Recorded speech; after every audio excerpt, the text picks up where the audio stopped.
ଆଉ ଯଦି ମୋ ଦ୍ୱାରା କିଛି ତ୍ରୁଟି ରହୁଛି କିଛି ଭୁଲ ରହୁଛି ତ ପିଲାମାନେ କମେଣ୍ଟ ମାଧ୍ୟମରେ ଜଣାନ୍ତୁ। ମଣିଷ ମାତ୍ରକେ ସମସ୍ତଙ୍କର ଭୁଲ ହୁଏ, ମୋର ବି ଭୁଲ ହେଇଛି ଆଉ ଭୁଲ ହବ ବି। କିନ୍ତୁ ଯେମିତି ଆମର ଭଗବାନ ହଉ କି ଆମର ଗୁରୁ ହୁଅନ୍ତୁ ସମସ୍ତେ ଆମକୁ ଶିଖେଇଥାନ୍ତି ଆମେ ଯେତେ ଯାହା ଭୁଲ ହେଇଯାଉ ଯାହା ବି ହେଇଯାଉ ଆମେ ଟ୍ରାଏ କରିବା, ଆମେ କେବେ ବି ହାରିଯିବାନି। ଯଦି ବି ଆମେ କୋଉଠି ଝୁଣ୍ଟି ପଡୁଛେ ସେଇଠୁ ଆମେ ପୁଣି ଉଠିକି ଚାଲିବା, କଷ୍ଟ କରିବା, ମେହନତ କରିବା ଆଉ ଦେଖେଇ ଦେବା ଦୁନିଆକୁ କି ଆମେ କଣ ଆଉ ଆମେ କଣ କରିପାରିବୁ।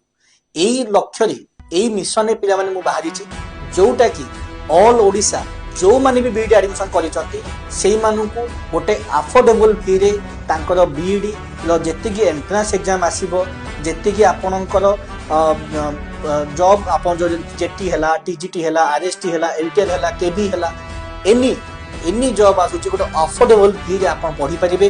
ଆଉ ଯୋଉଟା କି ଆମର ଲକ୍ଷ୍ୟ ହଉଛି ଆପଣ ଚାକିରି ପାଆନ୍ତୁ। ଯଦି ଆପଣ ବିଇଡି କରୁଛନ୍ତି 1,00,000, 1.5 ଲକ୍ଷ 2 ଲକ୍ଷ ଟଙ୍କା ଖର୍ଚ୍ଚ କରୁଛନ୍ତି ତ ଆପଣ ଘରେ ବସି ଯାଆନ୍ତୁନି, ଆପଣ ପଢନ୍ତୁ, ମେହନତ କରନ୍ତୁ, ଡେଡିକେସନ ଦିଅନ୍ତୁ ଆଉ ଚାକିରି ପାଆନ୍ତୁ।